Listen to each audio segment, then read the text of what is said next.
State Bank of India संप्रति SBI clerk junior associated पदवी पाई खाली थिबा एक नूतन पदवी पाई ऑनलाइन आवेदन मोड माध्यम आवेदन करने को प्रकाश करिछि।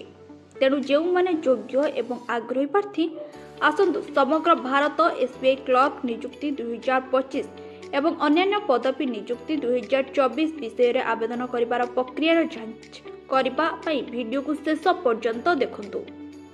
एही वीडियो रे आमे आपनकु एही चाकरी पई समस्त आवश्यक मानदंड, शिक्षागत योग्यता, वयस सीमा, दरमार गुरुत्वपूर्ण नोट्स, गुरुत्वपूर्ण तारीख, गुरुत्वपूर्ण डॉक्यूमेंट्स, चयन प्रक्रिया, ऑनलाइन रे किपरि आवेदन करिवे ए समस्त विषय रे जानि परिबे एही वीडियो माध्यम रे।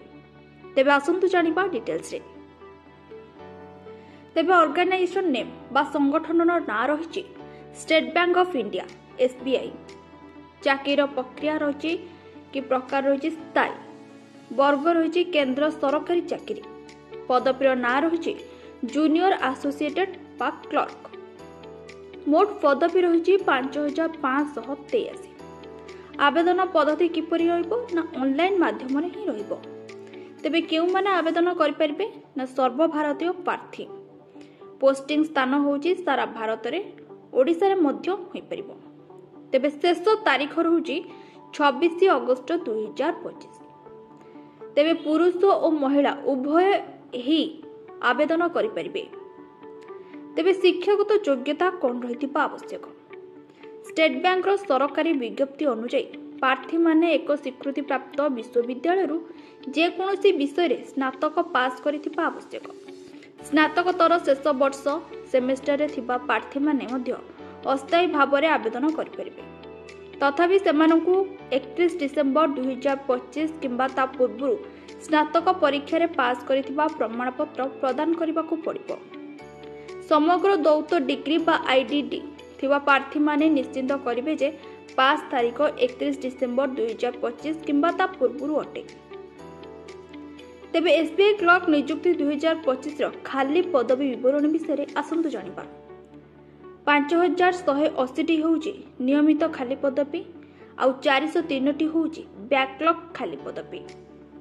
आउ वयस सीमा कौन रही ना स्टेट बैंक नियुक्ति विज्ञप्ति अनुसार प्रार्थी वयस सीमा सर्वनिम्न वयस 20 वर्ष रु सर्वाधिक वयस 28 वर्ष होइतिबा आवश्यक। वयस छाड़ मध्य रही सरकारी नियम अनुसार जेपरिक ओबीसी छात्रों 3 वर्ष, एससी एसटी पीडब्ल्यूडी 5 वर्ष, पूर्व चाकरी 5 वर्ष, पीडब्ल्यूडी एससी एसटी 15 वर्ष। दरमा ना प्रारंभिक मौलिक दरमा अनुसार 26,730 टंका रही। दरमा गठन मध्य रही 24,050 रु आरंभ होउची। तेबे चयन प्रक्रिया किपरि ना प्रक्रिया द्वारा मनोनीत प्रार्थी माने प्रारंभिक परीक्षा देबे। प्रिलिम परीक्षा अछि, तापरे मुख्य परीक्षा मेन एग्जाम, भाषा दक्षता परीक्षा, तापरे डॉक्यूमेंट जांच माध्यम रे आपनको मनोनीत करा जिवो। आवेदन फीस कोन रही ना साधारण प्रार्थी को पई 7050 टंका, ईडब्ल्यूएस प्रार्थी को पई 750 टंका, ओबीसी प्रार्थी को पई 750 टंका, पीएचडी प्रार्थी को पई मागणा। ता सहित एससी एसटी प्रार्थी को पई मध्य कोनोसी फीस नै।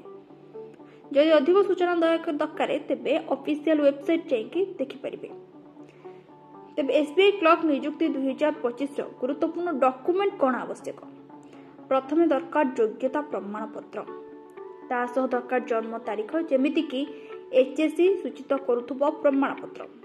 तेपरे सांप्रतिक रंगीन पासपोर्ट आकार पासपोर्ट फोटो आवश्यक। जदि कोनोसी अभिज्ञता थिबो तेबे सेतेरे प्रमाण पत्र भी दे परिबे। तेबे एसबीआई क्लर्क नियुक्ति 2025 गुरुत्वपूर्ण तारीख कौन आसंतु जानिबा ना। आवेदन आरंभ तारीख होउची 6 अगस्त 2025 और आवेदन करिबार शेष तारीख होउची 26 अगस्त 2025।